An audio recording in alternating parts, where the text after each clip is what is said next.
Chapter 12. Do Unto Others. George Muller peered at the address on the back of the envelope. 11 Wilson Street. As he opened the envelope, his pulse quickened. Maybe someone was offering him a 5th house on the street to rent. George hoped so. It was time to expand again, and houses on the street did not come up for rent very often. But as George read the letter, his heart sank. The letter was not about another house to rent at all. Quite the opposite. The writer, a resident of Wilson Street, wanted the orphans out of the neighborhood. "Mary, Mary, come read this," called George. Mary arrived in the room with a pair of scissors in her hand from cutting out aprons for the older girls to sew. "What is it, George?" she asked, catching her husband's worried look. George handed her the letter, which she quickly read. "Oh, George, what are we going to do?" she groaned, as she sat down beside him. "I don't know," replied George thoughtfully. "But he has a point, and if other residents on the street feel this way..." His voice tapered off as he reread the letter. George had to admit that although the letter was not an unkind letter, it was blunt. The writer complained about the 4 orphan houses on Wilson Street. He laid out several areas of concern. 1, the houses were very noisy, especially when the children were out playing in the corner lot. 2, the drains in the street backed up from overuse. 3, the water pressure was often reduced to a trickle because the orphan houses used so much water. The writer concluded by suggesting that George himself would not enjoy living next to his own orphan houses, and asking George why the houses should be inflicted on the residents of Wilson Street. "He has a point," said George, stroking his chin. "Each house was designed for no more than 10 people to live in, and we have 35 people in each of them. I think I would get a headache if I had to listen to the children playing for 5 or 6 hours a day." Mary nodded. "But we can't make the orphans disappear. I suppose you will have to meet with the man and see what you can do for him." George sat silently. Jesus' admonition to do unto others as you would have them do unto you came to mind. George hadn't given it much thought before, because no one had said anything, but he began to wonder whether he was being a good neighbor to the man who wrote the letter and the other residents on Wilson Street. Who really wanted to live next to so many rowdy children? But what could he do about it? The more he thought about the situation, the more George felt he should move all the children out of Wilson Street. The letter writer had been correct. A group of orphan houses did not belong on the residential street. But if that was the case, where did they belong? Over the next few hours, an idea began to take root in George's mind. What if he were to build an orphanage somewhere on the outskirts of town? He could make it large enough of a house to fill all the children under one roof. Such an idea for a man who often had to pray for a penny to buy a pint of milk was mind-boggling. Still, George had never been one to pass up an idea without praying about it first. As he prayed, George felt that he should make a list of the good and bad points about building his own orphanage. He went to his desk and pulled out a sheet of crisp, white writing paper. At the top he wrote, "Reasons for moving from Wilson Street." Under this heading, he listed the reasons he thought it would be a good idea. Number 1, the neighbors have a just complaint about the orphan houses and the inconveniences they cause. Number 2, God is not honored when people feel they need to complain about having to live next to a Christian orphanage. Number 3, the playground on the corner was much too small for all the children to play in at once. there was only room for one orphan house to use it at a time. Number 4, there were no grounds around the houses where the boys could plant gardens, both to teach the boys a useful skill and to provide some food for the homes. Number 5, the air in Bristol was smoky and polluted, and the children, many of whom arrived at the orphanage sick, would be healthier breathing country air. Number 6, when the children got sick, there was not enough room to separate them from the other children to ensure the illness did not spread. Satisfied that he had listed all the reasons why it might be a good idea to move the orphanage, George wrote a second heading, Reasons for Remaining on Wilson Street, under which he listed the following reasons. Number 1, God has blessed us here, first with 1, then 2, 3, and now 4 houses on Wilson Street. We would have to be very sure he was leading us to leave.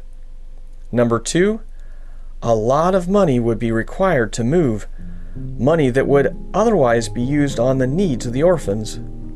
Number 3, it would take a tremendous amount of time to find the right site and plan and build a new orphanage. For several hours, George prayed over the 2 lists and finally came to the conclusion that it would be a good idea to build a new orphanage. More children than ever were on the waiting list, and having a larger facility that could accommodate them as well as the children already in the orphanages would make things a lot easier. The new facility would need only 1 huge kitchen, 1 laundry, and 1 heating system. Not only that, it would be wonderful to get the children out into the country a little.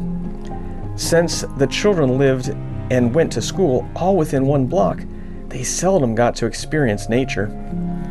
Having settled it in his own mind, George decided to see whether other Christians could find any reason why he might be wrong in his thinking. At a regularly scheduled church meeting that evening, he told the congregation about his idea. Everyone thought it was inspired. Once the building was paid for, a great deal of money could be saved in rent. As well, a permanent structure would be something the people of Bristol, both Christians and non-Christians, could point to as an example of what faith in God could do. George and Mary began to pray in earnest for the project. They asked God to show them how they should proceed. George also gathered some important facts so that they could pray more specifically. It was good that they believed in a generous God, because if they didn't, the facts may well have discouraged them. They would need at least £10,000 to construct a building large enough to house 300 orphans. With the facts in hand, the Mullers spent the next 35 mornings praying for a sign from God that they were supposed to begin the building. Each day, nothing happened. But George did not get discouraged. He just kept praying and asking God to give him more faith to keep believing. Then, on December 10th, 1845, during their 36th morning of special prayer, they heard a knock on the door. A bank draft was delivered to the house, and with it a note saying the money was for the building of a new orphan house. The amount on the bank draft read £1,000. It was the biggest single donation George had ever received. 3 days later, Mary Muller's sister, who was living with George and Mary, returned to Bristol. She had been away in London, where she had met a man who had read George's book. She had introduced herself as George Muller's sister-in-law, and the two of them had struck up a conversation about the work that was going on in Bristol. In the course of the conversation, Mary's sister had mentioned the plan to build a new facility. The man's ears had pricked up, and the man announced that he was an architect, and he would design and oversee the building of the new structure for free. He had apparently been praying for some way to serve God with his skills. George was thoroughly excited. He already had a picture in his mind of how the new orphanage should look. The orphanage would be like no other building he had ever seen. It would not be built like other Victorian homes, but rather every aspect of it would be thought out to serve the needs of the children as smoothly and efficiently as possible. Now George began to pray for the right site to build on. He knew that he would need a large property. 6 or 7 acres would be ideal, and the land would need to be on the outskirts of town. A building boom was going on in Bristol at the time, and the price of land was going up fast. Still, this did not concern George.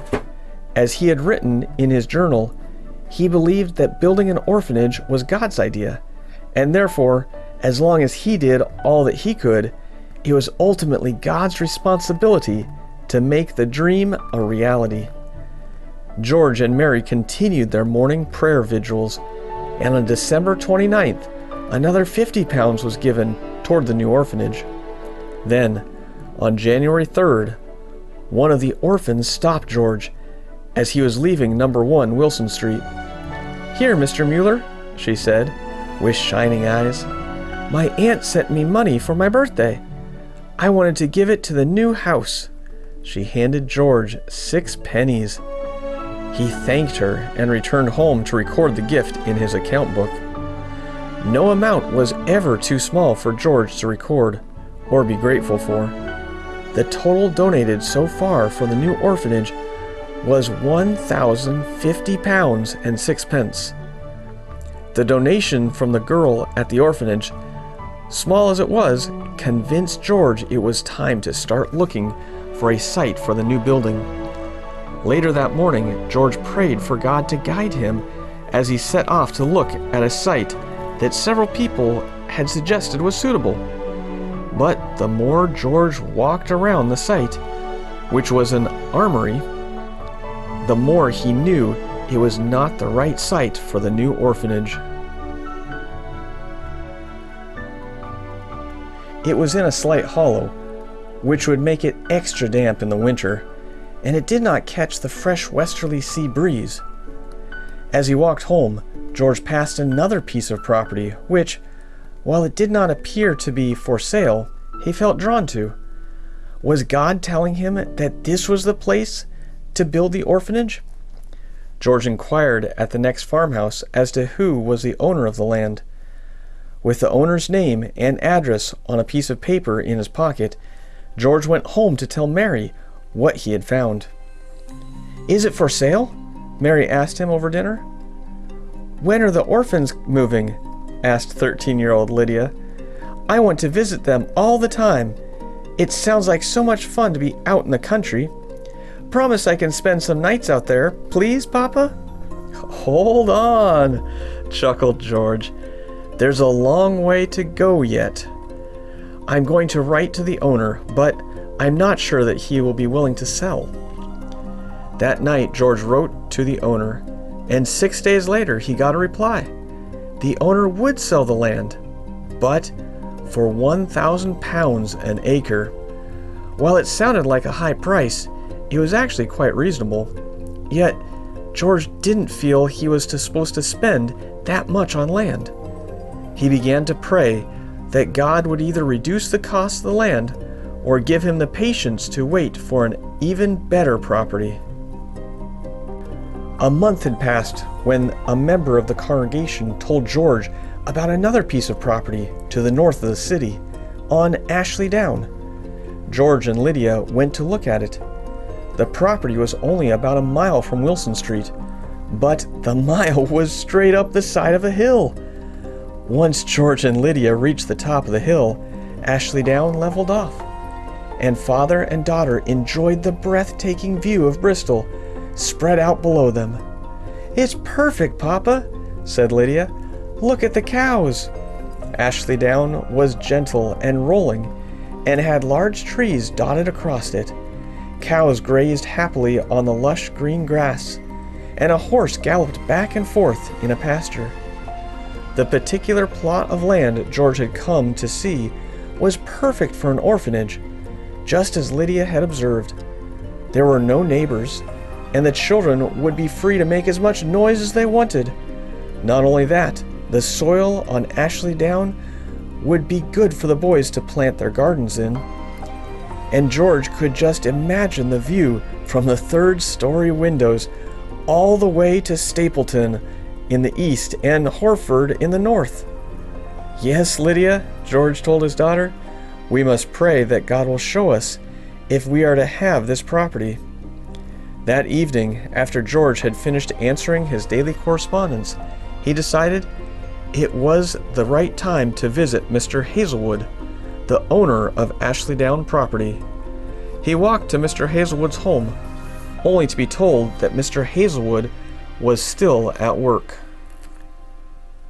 George got the work address and strolled to the workplace, but when he arrived, the owner was not there either. So George decided to go home and try to contact Mr. Hazelwood the next day. On the way home, he prayed and asked God to cause the owner to accept a reasonable price for the land. The next morning, February 5th, 1846, George returned to Mr. Hazelwood's house. This time Mr. Hazelwood was in, and the butler invited George into the drawing room. "Hello, Mr. Muller, I presume?" said a short, round man with a dark mustache a few moments later. The man strolled over and shook George's hand. "Glad to meet you, Mr. Hazelwood," George said. Mr. Hazelwood sat down in a brown leather chair opposite George. He looked as if he'd hardly slept the night before. His eyes were bloodshot and glazed. "Well, let's get down to business, shall we, Mr. Muller?" he said. "As I understand from what my butler told me last night, that you want to buy my property on Ashley Down for your orphans." George nodded. "That's correct, sir." Mr. Hazelwood leaned towards George and lowered his voice. "Well, let me tell you the strangest thing. Last night when I heard that you had been visiting, I decided to tell you the price was £200 an acre, a fair price by anyone's reckoning." George nodded and waited for what Mr. Hazelwood would say next.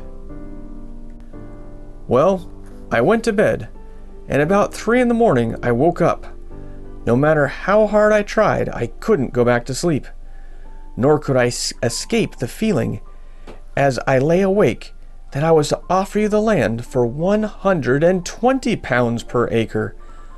By breakfast time, I was convinced that's what I should do.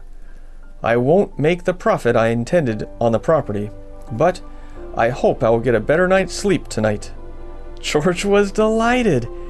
He was certain that this was God's answer to his prayer for the land on which to build the new orphanage. A deal to buy the land was quickly struck, and right there and then all the paperwork was filled out.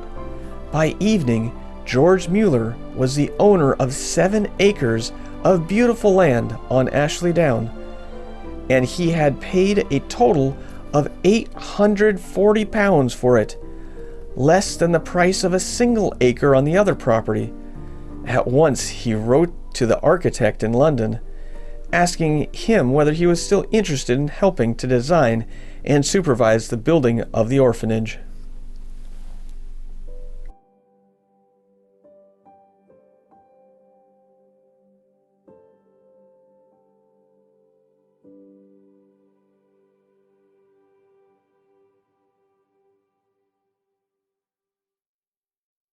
Chapter 13, Ashley Down. On the morning of February 12th, 1849, a visitor handed George £2,000 to complete the huge square brick orphanage on Ashley Down. With the donation, George estimated that after all the expenses were paid, there would probably be several £100 left over. He noted this in his journal. The Lord not only gives as much as is absolutely necessary for his work, but he gives abundantly. It had been a difficult 3 years since the purchase of the property on Ashley Down. The whole of England had fallen into economic turmoil. Bread and rice had doubled in price, oatmeal had tripled, and potatoes had become so expensive they disappeared from the menu altogether.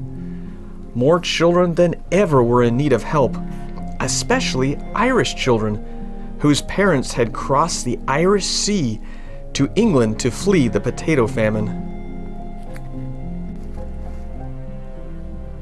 If the parents died in England, often there was not a single relative or friend to care for the orphans, many of whom were sent to George Muller's orphanage.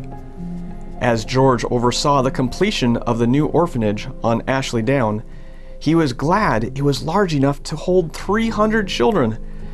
Not only would it comfortably hold the 120 children currently in the Wilson Street orphan homes, but it would also allow George to take in the many other orphan children whom came to him for help. Finally, Monday, June 18th, 1849 arrived. It was a day that many in Bristol would not soon forget. The children marched in 2 orderly lines from Wilson Street up Ashley Down Hill to their new home. George and Mary were there to greet them when they arrived, and listen to their gasps of delight as they ran their hands over the smooth, beautifully polished banisters and peek into the well-equipped kitchen. "Is this all for us?" asked one little boy, his eyes wide with wonder. "It's ever so grand," responded one of the newest orphan girls.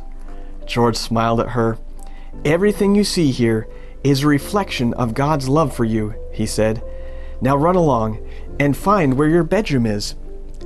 People had said George was crazy, that he should be content with helping a few children, that there was a limit to how much people were willing to give. Even Christian people were willing to give for the orphanage. And while George agreed with them, he smiled to himself. There were limits to how much people would give, but as long as he obeyed God, there were no limits to the amount of money God could provide to take care of the orphans.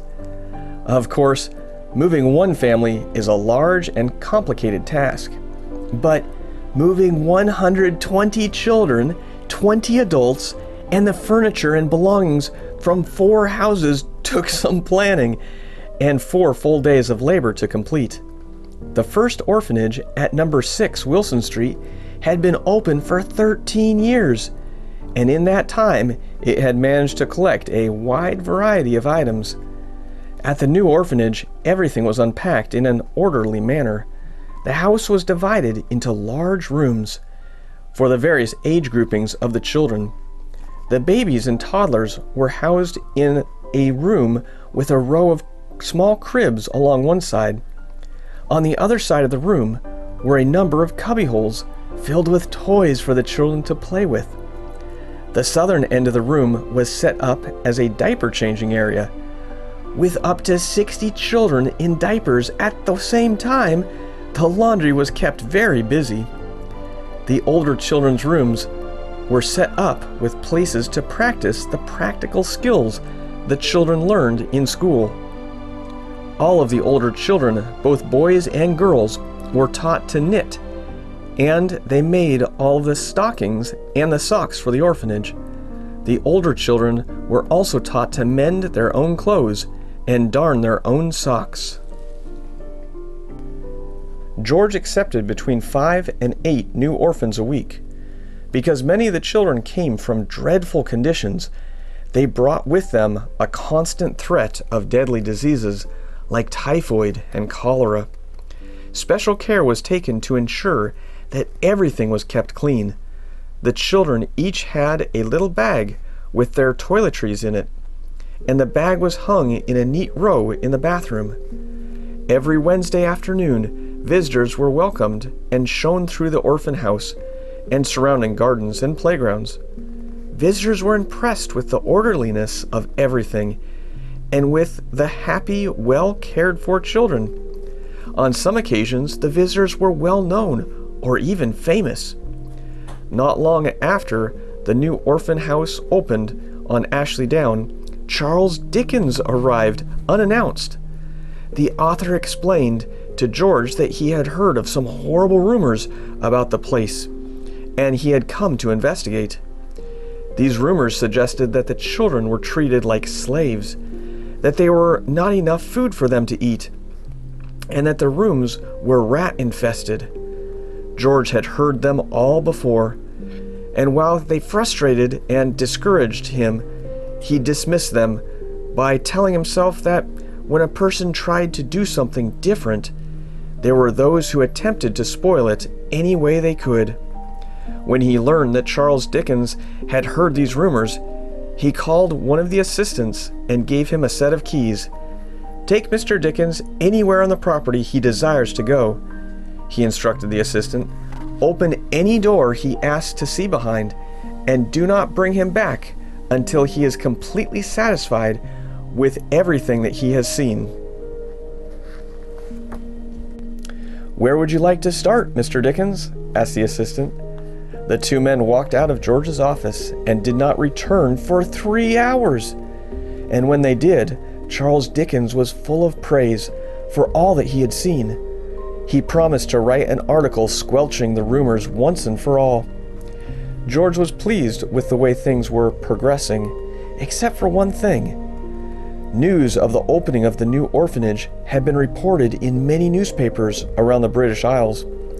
These reports heralded the orphanage as a bold new experiment where any orphan child who applied was given a safe and comfortable place to live, grow, and attend school.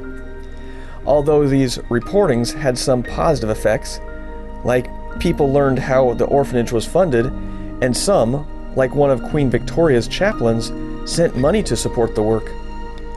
But it also had a downside. People from all over the British Isles began to send orphan children. It was not unusual for a child to walk up to the orphanage on Ashley Down with nothing more than a note that read, "To the Orphan Man in Bristol," or "The Free Orphanage." And of course George took the child in. What else could he do when the only alternative was to send them to the poorhouse? But before the orphanage was a year old, it had been filled to capacity with 300 orphans.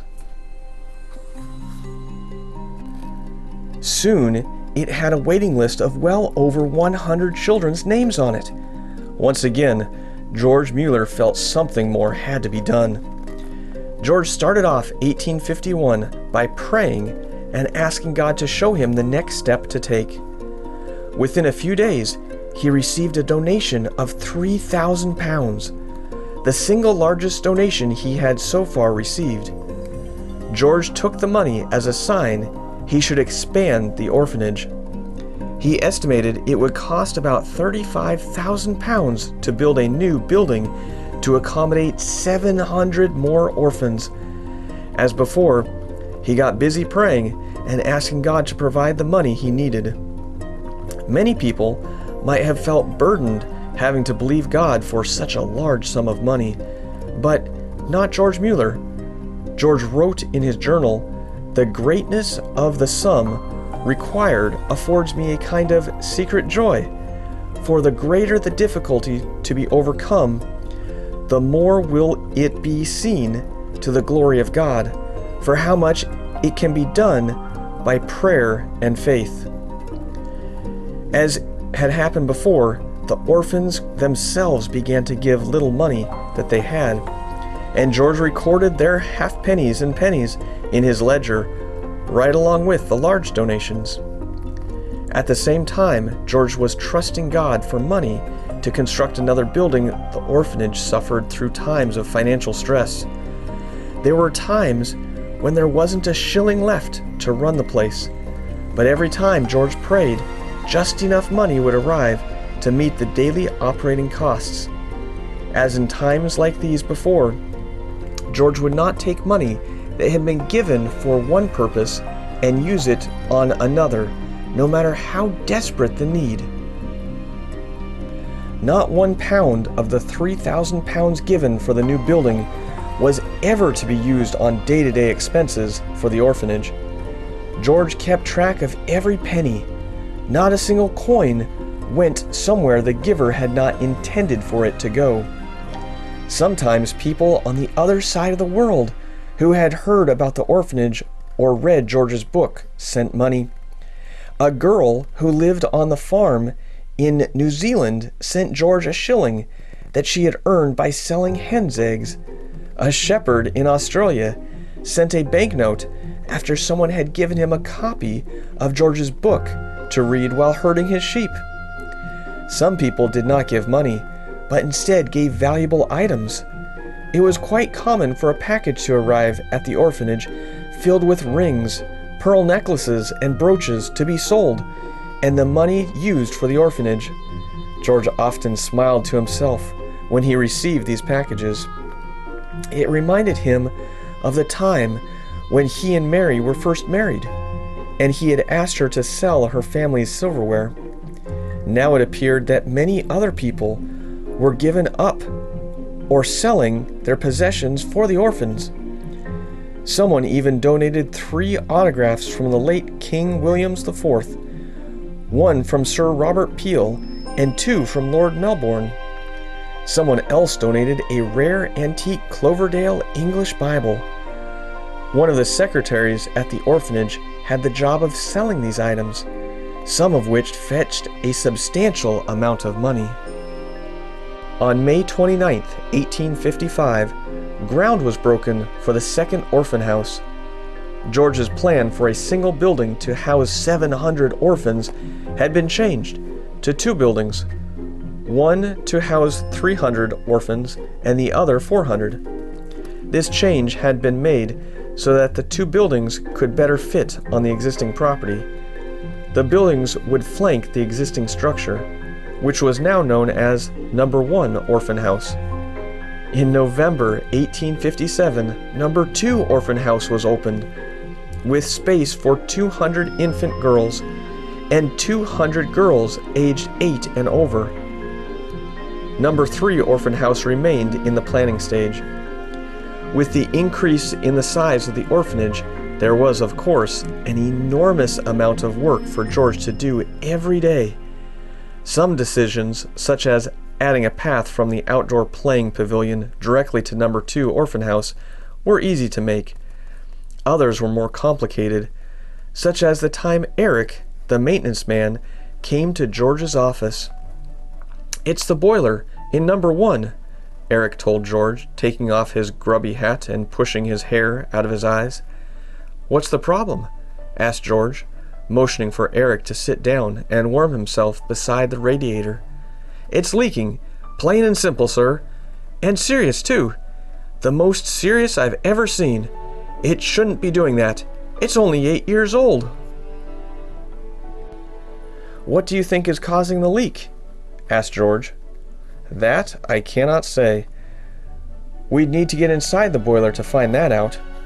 George thought for a moment. "That means taking all the fire bricks out of the boiler, wouldn't it?" he inquired. Eric nodded. "And that's the catch, sir. It's going to take at least 2 days to take them out, find the leak, seal it, and reline the boiler with the bricks. And then, of course, we might not even be able to fix it, and we'll have to get a new boiler. Now, that would be a big job. Could take a fortnight, or longer."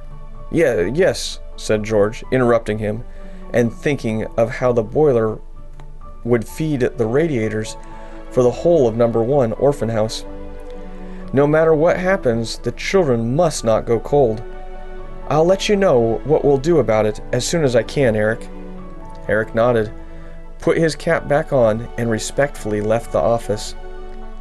George knew he had a difficult decision to make. It was nearly December, and it would often begin to snow around this time of year. If the boiler was shut down for several days, the house would become unbearably cold, too cold for young orphan children to stay in without catching colds or the flu. On the other hand, if he did nothing, the boiler could break down, cutting off the supply of hot water for even longer. George did the only thing he knew how to do. He prayed about it. Over the next day or so, he prayed, 1, that the wind would shift to the south, so that it would bring warmer weather, and 2, that God would give workmen a mind to work, so that the boilers would not need to be turned off any longer than they absolutely needed to be. Convinced that this was the right course of action, George made arrangements for some tradesmen to come on the morning of December 9th, 1857, to repair the boiler.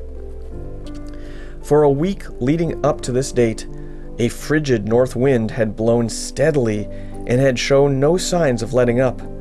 On the night of December 8th, the wind howled across Ashley Down and whistled around the window panes of number 1 orphan house.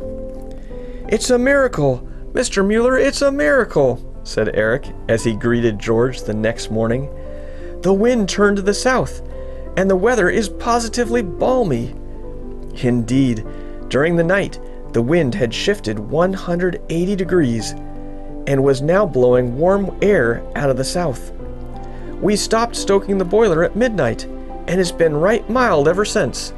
If this keeps up, we won't even need the heat at all," continued Eric. George smiled. It was exactly what he had prayed for. In the basement beside the boiler, the tradesmen were gathered, waiting for permission to begin their task. George thanked them all for coming. He said a prayer, and the men set to work. They worked hard all day, and when evening came, George went to check on their progress. The foreman offered to have the men work late into the evening and then come back first thing in the morning to finish the job. "But sir," interrupted one of the boilermakers, "if you don't mind, the rest of us have discussed it, and we would actually rather work all night until the job is finished." George watched the foreman's eyebrows raise in surprise. "It's for the orphans, sir. A special case, you know," added the Boilermaker. "If that's what you want to do, it's fine with me," said the foreman. "But you still have a full day's work ahead of you tomorrow. Don't think I'm going to let you go home and sleep." "We understand," said the Boilermaker, with a shrug. "It's just something we want to do, that's all." George left the basement with a smile on his face. Indeed, these men had a mind to work. By the time George Muller arrived at Ashley Down the following morning, the leak had been repaired, and the boiler was in the process of being relined with fire bricks. That part of the job was finished late in the afternoon, and soon after, boiling water was once again coursing through the radiators. And during the time the boiler was out of action, not one child was even chilled. Once again, George Muller thanked God for all that he was doing watching over the orphans in his care. And once again, a plan was taking root in his mind. A plan to get construction of number 3 orphan house underway. However, the house would now accommodate 450 more children, not the 300 originally planned for it. The work with the orphans continued to grow and grow.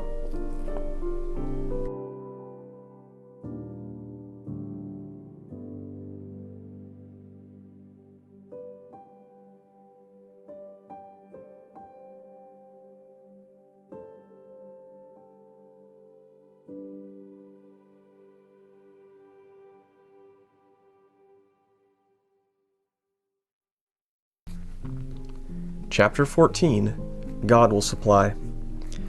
By 1862, George Muller had 2 assistants. Jim Wright helped run the Scriptural Knowledge Institution for home and abroad, and John Townsend helped George with his church work, especially running the Sunday schools. John Townsend became a particularly close friend with George, as did his wife Caroline and daughter Abigail. Abigail was 3 years old when her parents moved to Bristol, and she became to look upon George and Mary as almost grandparents. Early one morning, when she was 8 years old, Abigail came to visit the orphanage. In his office, George was busy discussing with Jim Wright how many new tracts the Scriptural Knowledge Institution should print. When he looked up from the discussion through his office window, he could see Abigail playing happily in the garden. George smiled to himself. He was still smiling and looking out the window when there was a knock at the door. A moment later, the matron of number 1 orphan house walked in. "I hate to bother you, Mr. Muller," began the matron, "but it's happened. The children are all ready for breakfast, and there is not a thing in the house to eat. What shall I tell them?" George stood up. "I'll take care of it. Just give me a minute," he said. Before going to the dining room at number 1 orphan house, George walked out into the garden. "Abigail, Abigail, come here," he called. Abigail ran to meet him. "What is it?" she asked. George reached down and took her hand. "Come and see what God will do," he said as he escorted her to the dining room. Inside, they found 300 children standing in a neat row behind their chairs. Set on the table in front of each child were a plate, a mug, and a knife, fork, and spoon. But there was no food whatsoever to be seen. George watched as Abigail's eyes grew wide with astonishment. "But where's the food?" Abigail said in a whisper. "God will supply," George told her quickly, before they turned to address the children. "There's not much time. I don't want any of you to be late for school. Let's pray," he announced. As the children bowed their heads, George simply prayed, "Dear God, we thank you for what you are going to give us to eat. Amen." George looked up and smiled at the children. "You may be seated," he said. He had no idea at all where the food he had just prayed for would come from, or how it would get to the orphanage.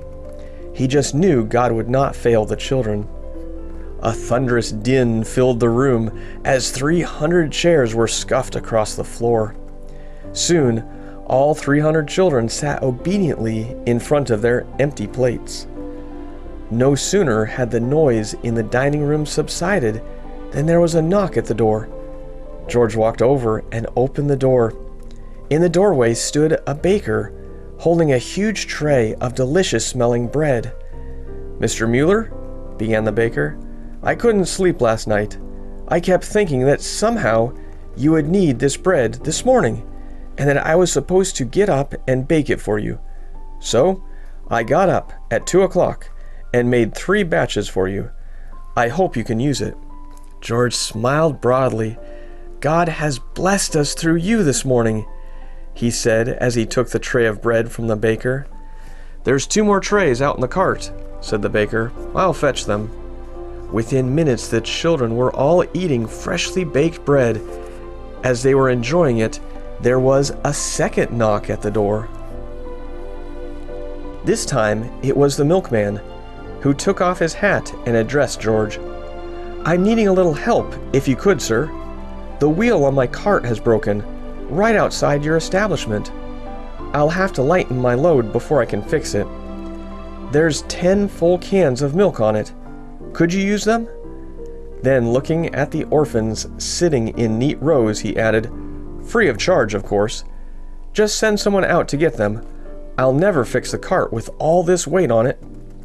George dispatched 20 of the older children to help, and soon they had the 10 cans of milk stowed in the kitchen, where it was dispensed with a ladle.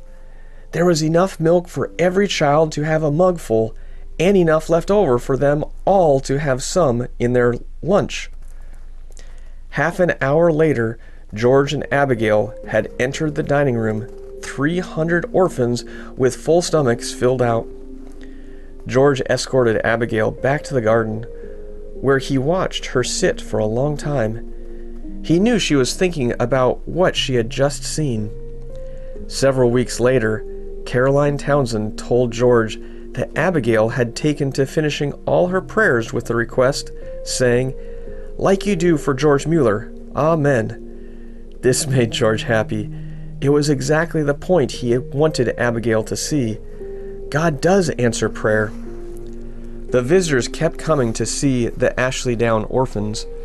Many were impressed with what George Muller had achieved through prayer.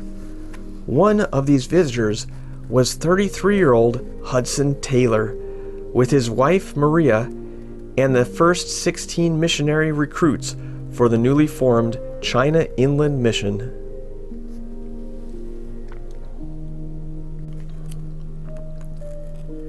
The group spent most of the day, August 22nd, 1865, visiting with George and Mary. George and Hudson Taylor walked and talked together in the garden for a long time. Before the group left, George promised to pray regularly for them as they set sail for China. In some ways, George wished he could go with them. Over the years, the challenge of foreign ports and millions of people who had not yet heard the gospel message had lost none of its lure for him, but he knew that God had given him a mission field among the orphans of Bristol, many of whom had never heard of God or salvation through his Son, Jesus Christ. And besides, George told himself, he was getting too old to start on a new missionary adventure. While George loved to work hard, occasionally he was able to be persuaded to take a break. During these times, the Muller family would spend several days outside town in Alfracombe, west of Bristol, where George loved to walk around the harbor and climb the surrounding hills. In the autumn of 1865, George, Mary, and Lydia went to Alfracombe for a few days' rest. September 4th dawned a beautiful, clear day. The three of them set out to trek to the top of Capstone Hill. From the summit, they enjoyed a panoramic view of the surrounding area. On their way down from the summit, they met a group of people going the other way. A tall blond man in the group tipped his hat as he passed them by, and then turned around to follow them. "Excuse me," he called. "Aren't you George Muller?" "Yes," replied George, surprised that anyone would recognize him in such an unusual setting. "I have money that I need to give you for the orphans," the man said. The two men sat down on a bench nearby to talk for a few minutes. George learned that the man was a businessman from the nearby town of Minehead. The man had read several of the annual reports from the orphanage and was amazed that so many children were fed and clothed through prayer alone. "Anyway," the man said, looking directly at George, "at first I doubted your approach, so I decided to put you to the test. There was a piece of property I wanted to buy, and I had it valued. I then found out it was going to be sold at auction, so I put a ridiculously low bid on it ahead of time and prayed and promised God that if I got the land, I would give you £100. By the time the auction came, I was so anxious to know what had happened that I caught the train out to where the land was being auctioned. To my amazement, I found my bid had been accepted. I am now the owner of a valued piece of property, and I purchased it for only a quarter of what it's worth. I went to Bristol to give you the £100, but was told you were here in Alfracombe. So I came to find you. I will bring the money to you if you tell me where you are staying." George smiled. "Thank you," he said. "I am not surprised God blessed you with the land. I have heard many similar stories over the years, though I must confess it is amazing to me how people in so many parts of the country come to hear about the work of the orphanage. Now, you said you were from Minehead?" "Yes," replied the man. "I cannot remember anyone from Minehead ever giving to the orphanage, but, strangely, within the space of a week, 2 people from there want to give me money. Before I left Bristol, I received word from a lawyer in Minehead that a man wants to leave the orphanage a legacy of £1,000 in his will. The lawyer did not give the man's name, but I find it quite remarkable, since I am not acquainted with a single person from there." A broad smile lit the businessman's face.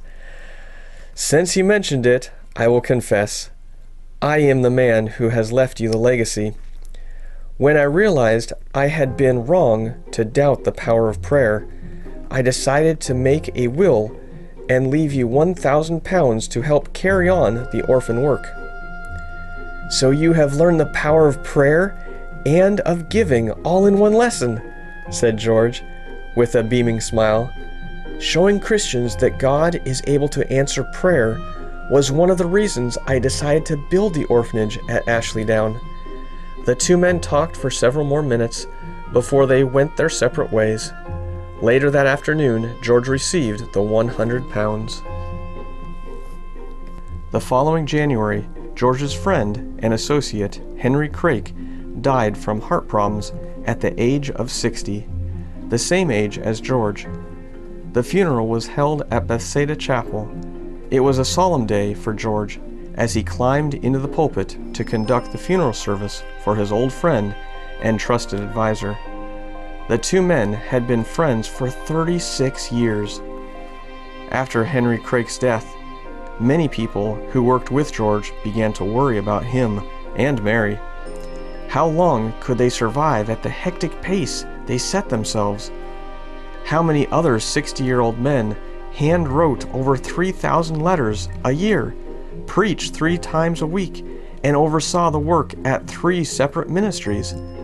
And how many 68-year-old women inspected every shipment of supplies that came into the orphanage, or personally arranged for the sewing and mending of over 10,000 complete outfits of clothing? Not to mention regularly going over all the accounts to make sure they were kept accurately. The pace, however, did not slow down the Mullers one bit.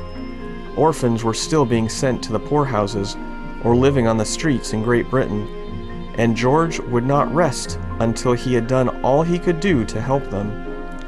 4 months later, in May 1866, ground was broken for number 4 orphan house. The house was completed in November of the following year, and work on number 5 orphan house was immediately begun. On January 6, 1870, the last of the orphan houses was completed, and the children moved in.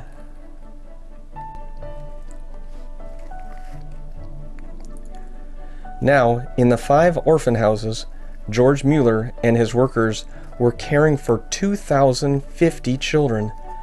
Every child who came in the orphanage had his or her own story of how he or she had got there. One of the stories that was recorded concerning William Reddy, who was born in a London poorhouse early in 1860. William's mother died soon after William was born, leaving him and his 9 brothers and sisters in the care of their drunkard father, who died in 1865. The 10 children had become orphans. When their father died, William Reddy and his brothers and sisters begged to be allowed to leave the poorhouse. They made up a story about a relative who was waiting for them. In truth, they had nowhere to go, but they wanted to get away from the terrible conditions in the poorhouse. The children lived on the streets, scavenged whatever they could find to eat, an orange peel here, an apple core there, a rotten banana from the garbage. Anything that could starve off their gnawing hunger pangs was quickly scooped up and gulped down with delight. Sometimes William even collected and ate cigarette butts, so there would be at least something in his stomach. On the weekends, William and his older brothers went to the pubs, where they sang funny songs and did acrobatics for a penny or two. All in all, it was a grim life, and one from which very few children ever grew to be adults. William Reddy, though, survived in spite the odds.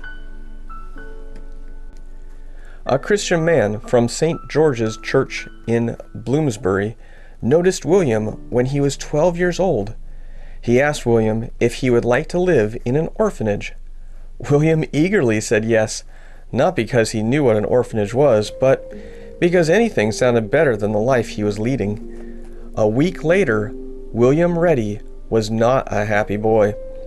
He had been taken to the orphanage at Ashley Down, where he was scrubbed from head to toe, given a haircut, and told to wear a uniform of brown corduroy trousers, white shirt, button-up vest, and navy blue Eton coat. He told the matron he felt like a stuffed chicken. Worse still, he had to go to school each day. It didn't take long for the teacher to figure out that William could not read or write a single word. So, at 12 years of age, William had to begin his studies with the kindergarten children. Finally, William settled into the routine, and after several years, he was one of the top students in the school. Mr. French, the person at the orphanage in charge of finding employment for the boys, asked William if he would like to become a flour miller. William thought that sounded like a fine occupation. Soon, his final day at the orphanage approached. As with all the children who left the orphanage, William was given 3 new sets of clothes to take with him. The orphanage also paid his apprenticeship fee, which amounted to his first year's wages. The last thing each child did before leaving the orphanage was to have a final interview with George Muller. George looked up from his desk when he heard the knock at the door. "Come in," he said. William Reddy walked in, and George motioned for him to sit down. "Well, lad, it's time for you to leave us," George said fondly. "Yes, sir," replied William respectfully. George opened his drawer of his desk and pulled out a half-crown, a coin worth 2 shillings and 6 pence, and walked over to where William Reddy was sitting. "Hold out your hands, lad," he said. Picking up a Bible from the table beside him, William held out his hands. George placed the Bible in his right hand and the coin in his left. "You can hold on more tightly to something in your right hand than you can in something in your left hand, can you not?" he asked. William Reddy nodded. "Well, wherever you go, remember this. If you hold tightly to the teaching of the Bible, God will always give you something in your other hand to hold on to as well." After George had prayed for William, he shook his hand and wished him the best with his life ahead. Like so many of the other orphans, William Reddy kept in touch with George by letter, and he sent money whenever he could to help raise other orphan children unknown to either of them that day in George's office. George and William were destined to meet again, though many years later and thousands of miles away from Bristol.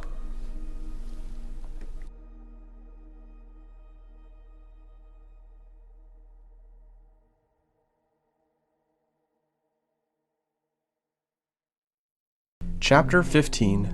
Traveling Days. "My dear, you don't look so well," said George with great concern. "Why don't you go back to bed, and let me send for Dr. Pritchard?"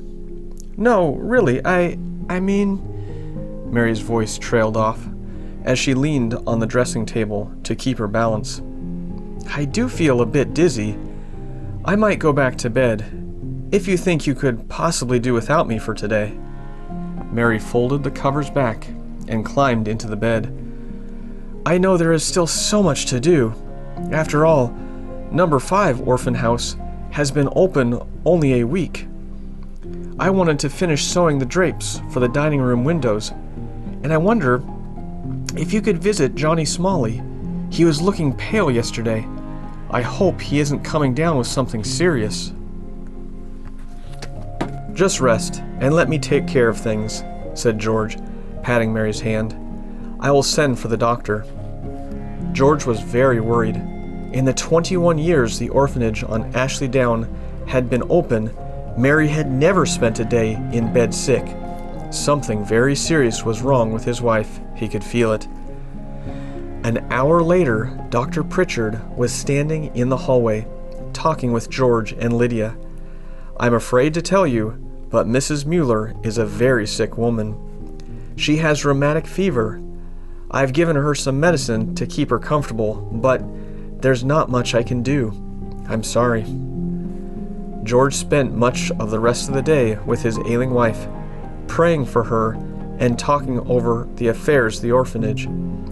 He wished he could spend the whole day at her side, but there were some things, important things, at the orphanage only he could do. As he got up to leave the room, he said softly, "My darling, I'm sorry to leave you, but I will return as soon as I can." Mary turned to her husband and with joy on her face replied, "You leave me with Jesus." The next day, Sunday, February 6, 1870, Mary Muller died, leaving George, Lydia, and 2,000 orphans to mourn her. 5 days later, George conducted her funeral service at Bethsaida Chapel. He spoke of her love for the orphans and the hard work she had done on their behalf for 34 years. He preached a short message at the funeral based on Psalm 119, verse 68. "Thou art good and doest good." There was hardly a dry eye among the congregation by the time he had finished speaking of his gratitude to God for giving him such a wonderful wife for 39 years and 4 months. The funeral service was one of the largest Bristol had ever seen. Thousands of people who could not squeeze into the chapel waited silently outside, ready to walk beside the coffin to the cemetery. After the funeral, hundreds of letters poured in from adults who had lived in the orphanage as children. Many of the writers expressed their love for Mary and shared their memories of Wilson Street or Ashley Down. One woman wrote, "I was only a small child then, and am still a small child when I think of Ashley Down. It was a lovely, lovely spot, and no place ever seemed so dear." Another wrote, "True, I never knew my parents, to know what it was to love them, but I do know what it is to love you and Mary, and from my heart I mourn her loss. I know you miss her daily." George was comforted by these letters, and the many others like them, but he could not help but miss Mary in 1,000 little ways each day. He missed their times together praying in the morning, the way she visited the sick children each day and gave him a report on their condition, the delight she felt over showing the older girls a new stitch, or rocking a baby until it fell asleep. The orphan houses were not the same without Mary. Before long, George came to the conclusion that it would be better to have them run by a married couple rather than a 65-year-old widower. George and Mary had often prayed about who should replace them and run the orphanage, and long ago they had agreed that it should be Jim Wright. The Mullers had known Jim for 25 years, since he was a teenager. For the past 12 years, Jim had been George's assistant, running the Scriptural Knowledge Institution for Home and Abroad, where he had proved himself to be a hard-working, kind, and faithful man. With Mary gone, George felt it was time to ask Jim Wright to consider becoming his successor and start taking over some of the responsibility for running the orphanage. At first, Jim refused to even think about it. Over several months, though, he and his wife Annie agreed that Jim should begin to step into the role. No sooner had they made the decision than Annie died after a sudden illness, leaving 2 widowers in charge of the orphanage. Thankfully, Lydia Muller took on many of her mother's responsibilities, and together she, George, and Jim Wright kept everything running smoothly. As they all worked together, something wonderful happened. Jim and Lydia fell in love. 18 months after his wife died, Jim Wright married Lydia Muller at Bethsaida Chapel. Lydia was 39 years old, and Jim was 45.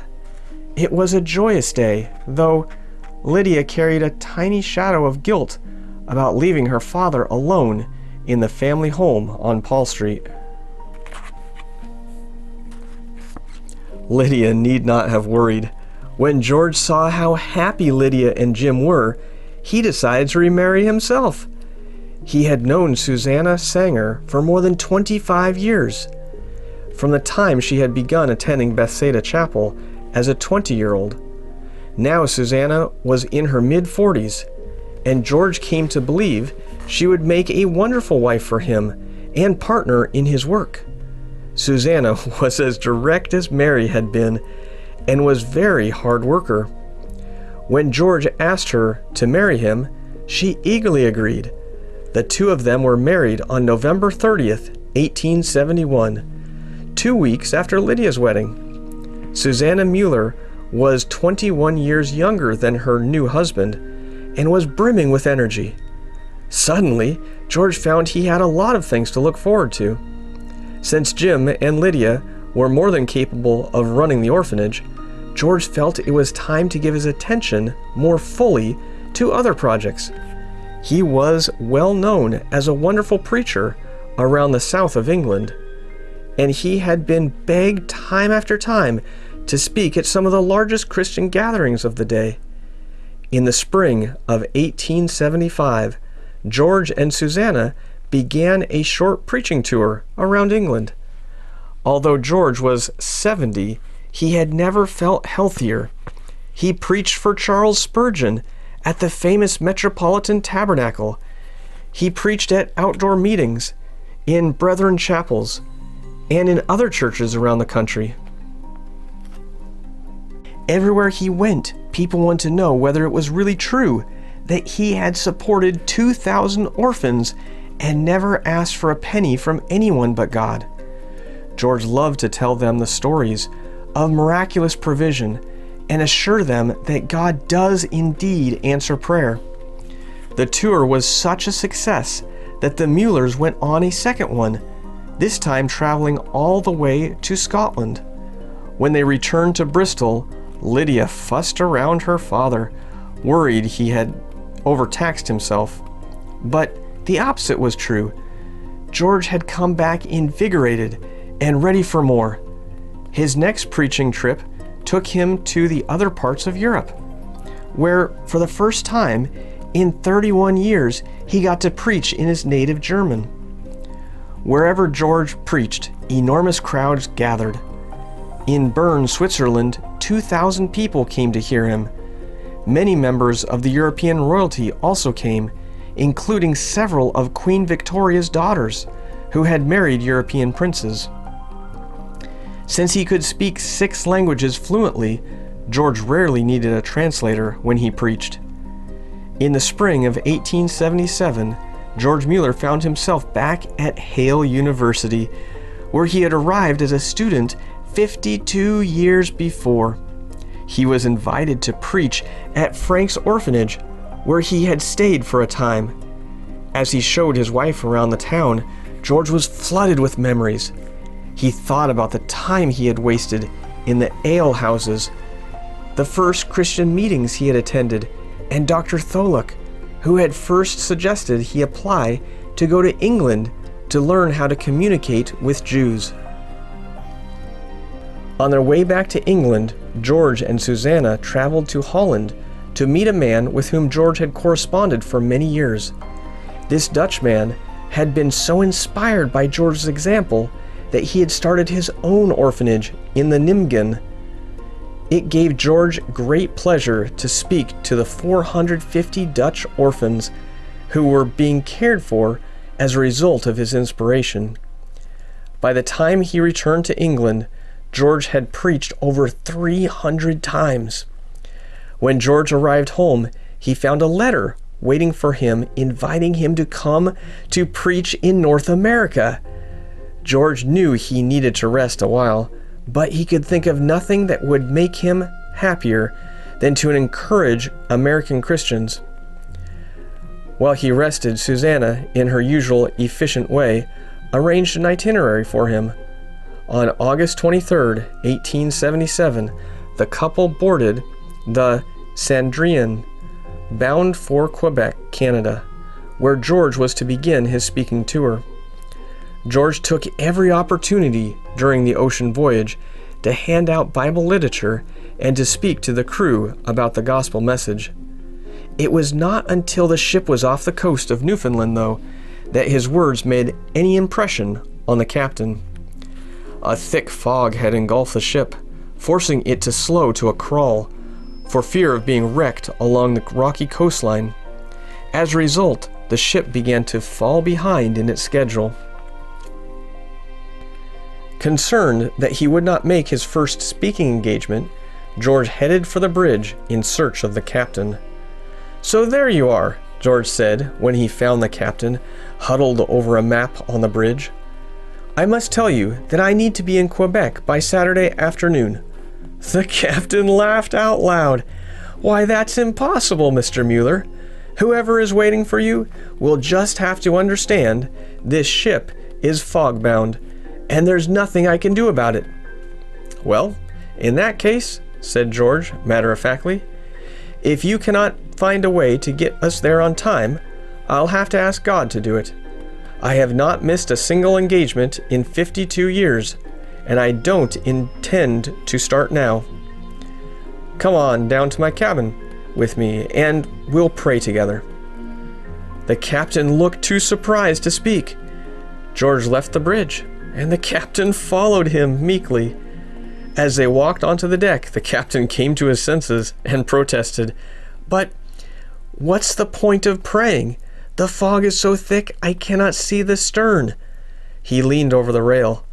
"Take a look for yourself, Mr. Muller." "I don't need to look," replied George, walking purposely toward the stairwell. "My eye is not on the weather, but on the one who controls the weather." George strolled into his cabin and shut the door firmly behind them both. "Let us pray," he said, kneeling beside his bunk. The captain followed his example and got awkwardly down on his knees. "Dear God," began George, "I come to you now to ask you to do the impossible. You know that I need to be in Quebec by Saturday, and that the fog has hemmed us in. Please lift the fog so that the ship can go forward, and I will be on time. Amen." George opened his eyes and turned to look at the captain. Dear God," began the captain in a shaky, embarrassed voice. George placed his hand on the captain's shoulder. "There's no need for you to pray. You don't believe God will answer prayer, and I believe He already has," he said. With a grateful expression on his face, the captain clambered to his feet. "Go open the door," instructed George with an air of certainty.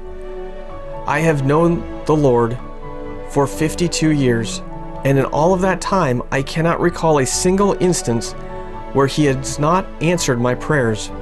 I can assure you, the fog has lifted." The captain walked to the cabin door and opened it carefully. He peered out onto the deck and then turned back to George, his face pale with shock. It's gone," he said, his voice barely above a whisper. "Just like you prayed, the fog is gone." And so it had. There was not a trace of it. The next day, the boat docked in Quebec, but not before the captain had become a Christian convert.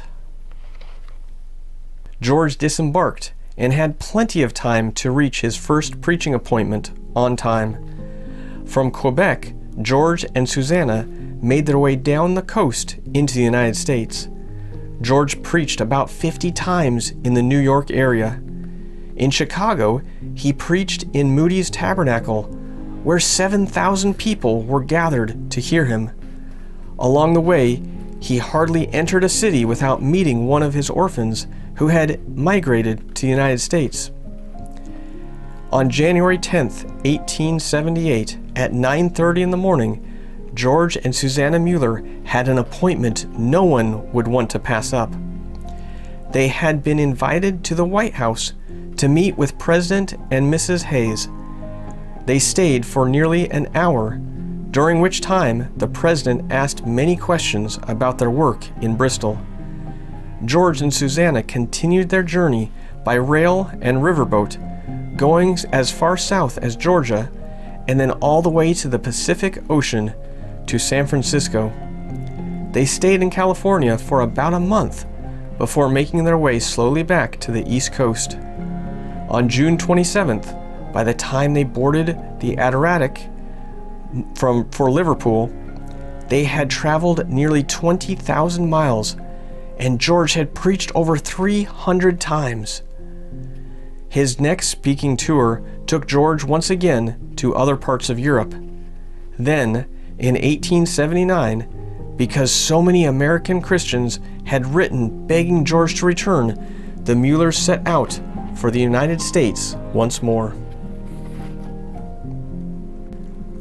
George was now 74 years old, but he felt better than he had when he was half that age. In 1881, George and Susanna set out on a speaking trip that included Egypt, Palestine, Turkey, and Greece. They visited the pyramids and climbed the Mount of Olives in Jerusalem, and George preached at the Wailing Wall. Everywhere they went, they shared the gospel message and handed out New Testaments in many languages. Over the next several years, the Mullers' tours covered China, Hong Kong, India, Rome, Italy, Australia, and New Zealand. In New Zealand, George visited and stayed with William Reddy, the London orphan boy, for whom he had arranged to become an apprentice flour miller. William had immigrated to New Zealand, where he was now one of the country's best-loved ministers. At one point, the Mullers found themselves riding in a crowded train on their way to the city of Dunedin in the South Island of New Zealand. The man in the seat opposite to them was totally absorbed in the newspaper he was reading.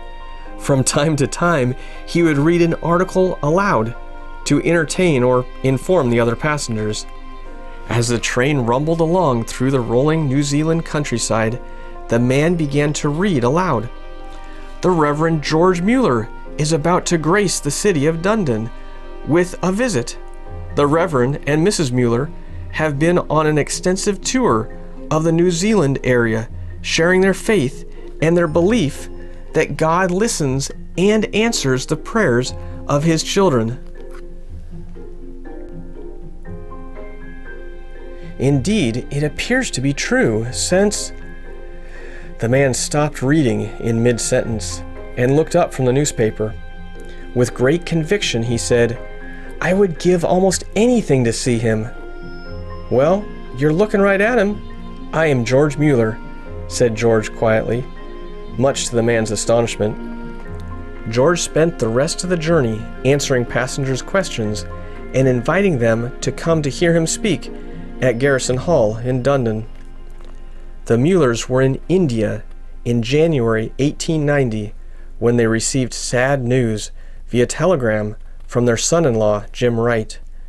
George's daughter Lydia had died unexpectedly at the age of 57. George and Susanna made their way to Bombay to await passage back to England. Even in his distress, George Muller never passed up an opportunity to preach and to tell people about God. While they waited for their ship to depart for England, George preached 15 times in a large tent that had been set up on the waterfront. He also preached once in German to the crew of a German man-o-war ship docked in the harbor. As soon and as quickly as they could, George and Susanna made their way back to Bristol to console Jim and to help him carry on the work of the orphans. The Mullers went on 2 more speaking tours after that, but by 1892, George was 88 years old. Even he could see that he needed to slow down a little, although Susanna had taken great care to make the arrangements as best as she could. But there were still times when they'd had to travel for 6 or 7 days at a time on a train or spend nights aboard steamships where they would awake to find rats climbing over them. Despite the hardships, it had been a wonderful 17 years of traveling. The Mullers had traveled over 200,000 miles, visited 42 countries, and shared the gospel message with people from all manner of backgrounds and religious persuasion. Although George's days of traveling might have been over, his days of useful work were not. With his customary energy, he once again threw himself into the work of the orphanage and the Scriptural Knowledge Institution.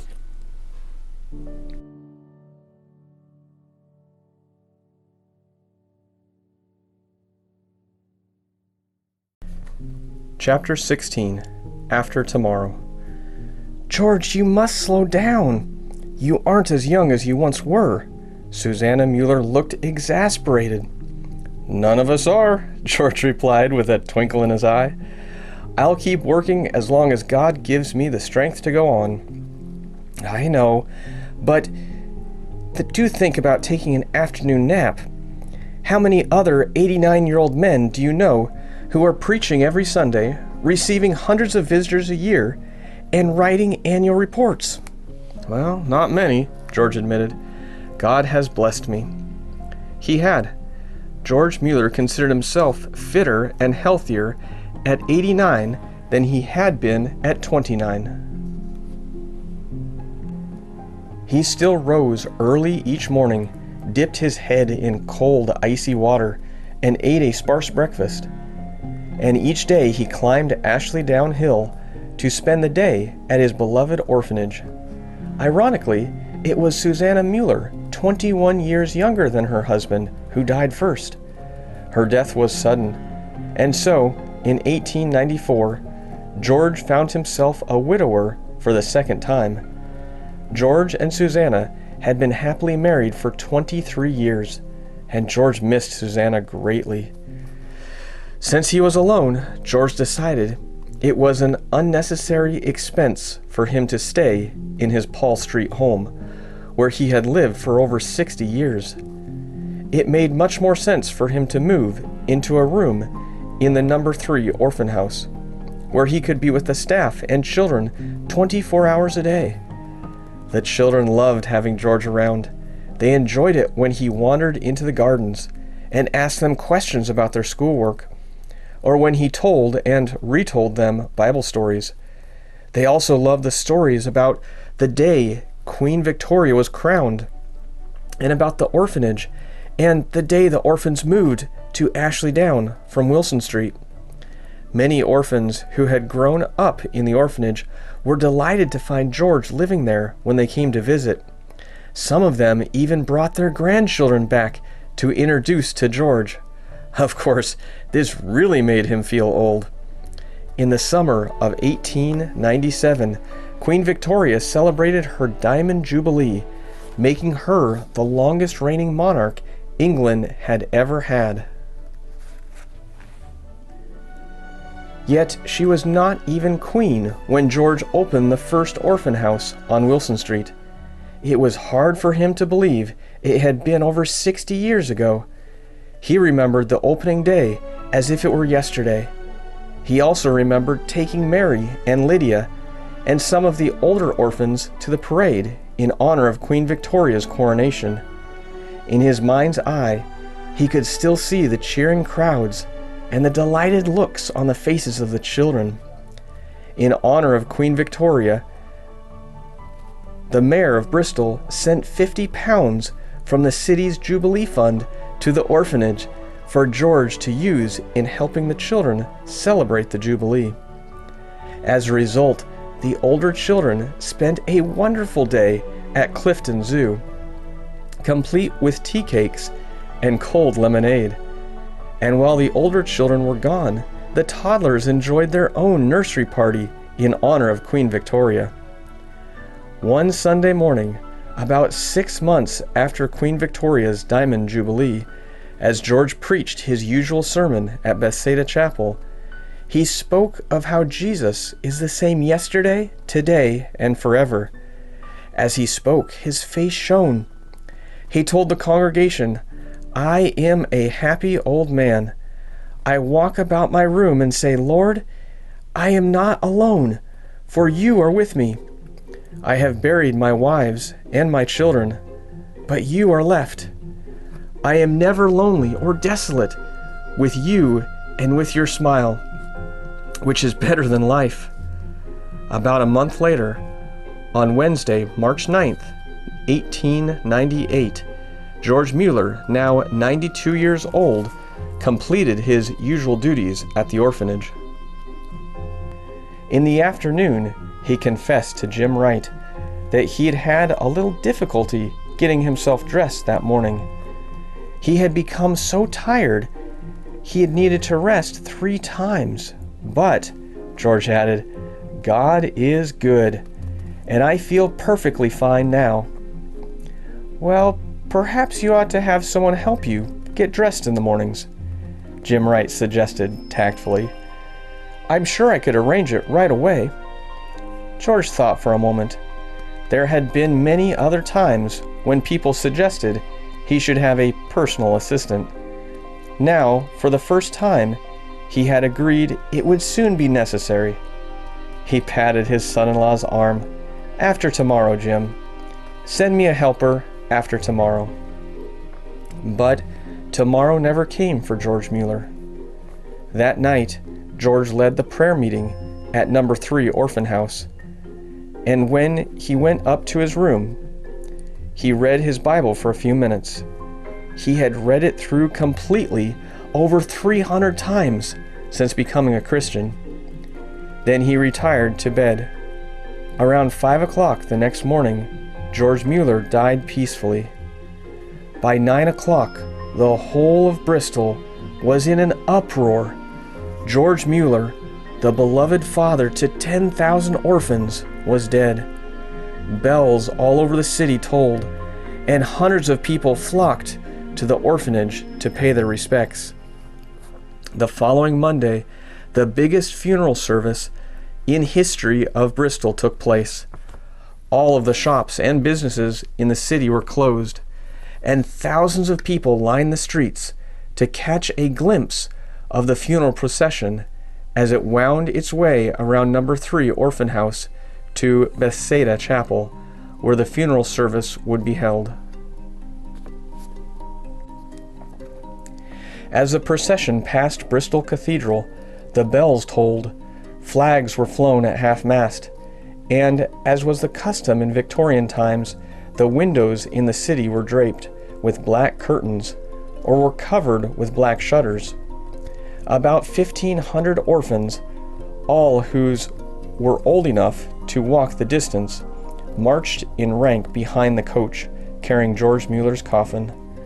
The children were joined by hundreds of men and women who had grown up in the orphanage, including some who had been in the original orphanage on Wilson Street when it opened in 1836.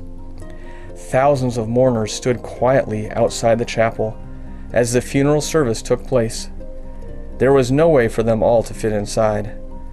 After a final hymn was sung, the procession made its way from Bethesda Chapel to the cemetery. Over 100 carriages joined in the procession, including one carrying the mayor of Bristol and his family. 7,000 people stood respectfully at the cemetery as George Muller was buried under a yew tree between his 2 wives, Mary and Susanna. The funeral service was reported all over England, and news of it went out on the telegraph wires around the world. The Daily Telegraph wrote that George Muller had robbed the cruel streets of thousands of victims, the jails of thousands of felons, and the poorhouses of thousands of helpless waifs. And how had he done this? The Liverpool Mercy wrote, "How was this wonder accomplished? Mr. Muller has told the world that it was a result of prayer. The rationalism of the day will sneer at this declaration, but the facts remain." The Liverpool Mercy was right.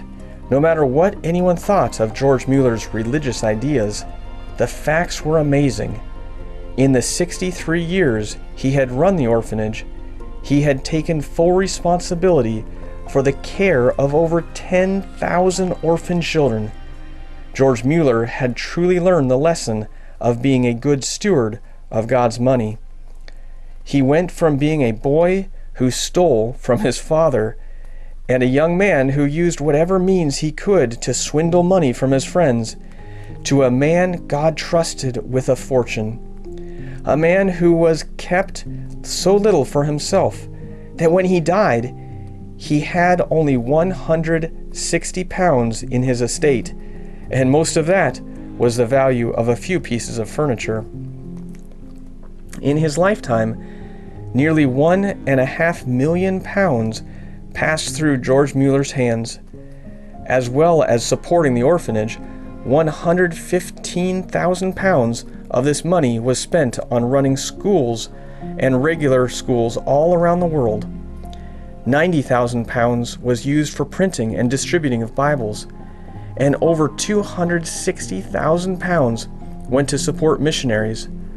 One of the many missionary organizations George gave to was the China Inland Mission, founded by Hudson Taylor, who had become a good friend. During a particularly difficult period in China, George sent enough money to Hudson Taylor to support all the missionaries of the China Inland Mission. George Muller was not a man driven by pride or greed. He was a humble man who allowed huge sums of money to pass through his hands. He recognized that it was God's money, not his, and it was to be used in ways that would demonstrate God's love for people. Everything George did was toward furthering that end. As a result, thousands of people's lives were touched and changed. Today, the lives of those George touched, as well as the manner in which he lived his own life, are a demonstration to every Christian of the impact a simple life of faith can have.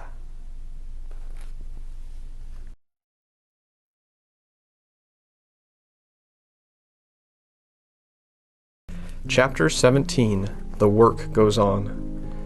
As George Muller grew older, many people became concerned about what would happen to the orphanage when he died. Some people got up the courage to ask him outright.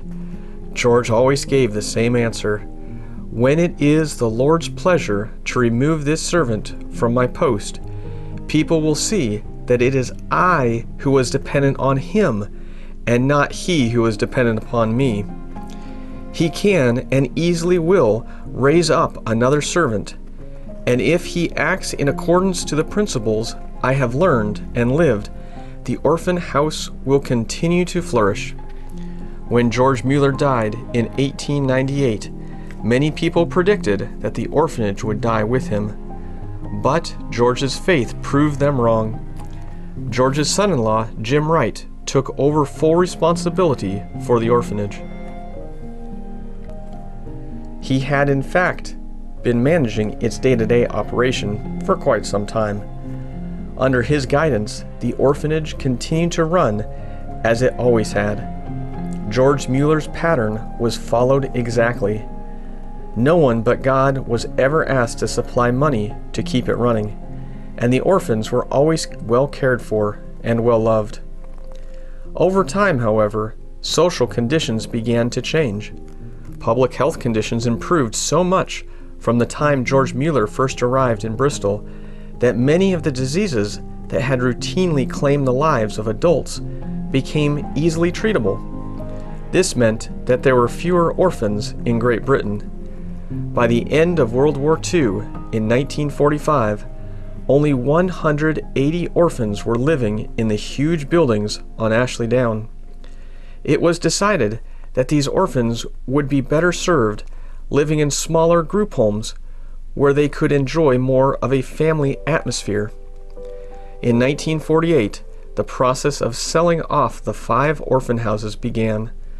The houses were all eventually sold to the Bristol Education Authority to be converted into a technical institute. The last orphan left the orphanage on Ashley Down for good in 1958. The money from the sale of the orphan houses was used to buy smaller homes throughout Bristol and the surrounding countryside. These homes were known as the Muller family homes, in which the orphans lived in more intimate family settings. Some of the money was also used to buy a large home with a beautiful garden. The home was named Muller House, and it is still in use today as the headquarters of the Muller Foundation. Muller House also contains a small museum, along with all the records of the children who were raised in the orphanage. In the late 1970s, yet another change was made in the way orphans were cared for. the number of children needing to live in orphanages, even small family-style orphanages, decreased, since foster homes were seen as a better living situation for these children. The Muller family homes were closed down, but this was not the end of the Muller Foundation. The director and staff searched for ways they could still be useful to children in need. Their solution was to open daycare centers and family support centers where parents and children in need could find help. In 1987, 2 full-time school workers from the foundation were appointed to work in the local schools in Bristol. Their job was to set up Christian groups within schools and to be available to lead religious assemblies for public schools. Another ministry was also begun that, in one sense, was the work that George Muller had started come full circle. Beginning in the late 20th century, it has often been the elderly who have needed more help than orphans. In 1983, the Muller Foundation once again bought property and set up homes, this time for elderly people. Some of these elderly people live permanently at Tranquil House or Tisley House, while others just come for a short stay. Some of the people in these homes are Muller children who were orphans that grew up at Ashley Down, and after living productive lives, now need a little help in their old age. The work of the Scriptural Knowledge Institution also still goes on. From the beginning, George Muller used to give money to support many missionaries, including at times whole mission organizations. In 1998, 100 years after George Muller's death, over 400,000 pounds was channeled through the Scriptural Knowledge Institution to missionaries serving in mission fields all over the world. And what of the orphanage buildings themselves? They still stand proudly on Ashley Down. Though the city of Bristol has long since grown around them, today they are part of the University of the West of England, where there is a plan to list them as historic sites so that they can be preserved for future generations. Once a year in September, the university graciously opens up old number 3 orphan house to the orphans who once lived there, so that they can hold a reunion and Thanksgiving service. While George Muller would probably have liked to have seen the buildings preserved, and while the buildings hold many special memories for thousands of orphans, the buildings themselves were never the focus of George's work. The children were always the focus. George Muller's heart went out to the children in need, and George tried to address those needs as best he could, whether by feeding hungry homeless children in his own home or by ordering 500 pairs of shoes at a time for the orphans in his care. The buildings were merely a tool in George Muller's ongoing effort to meet the needs of the orphan children. Today, not only is George Muller's work still well known and respected in Bristol, but also over 165 years after George began working with needy children, others still carry on his work, and an unbroken chain of praying and striving to meet the needs of these children as well as the adults.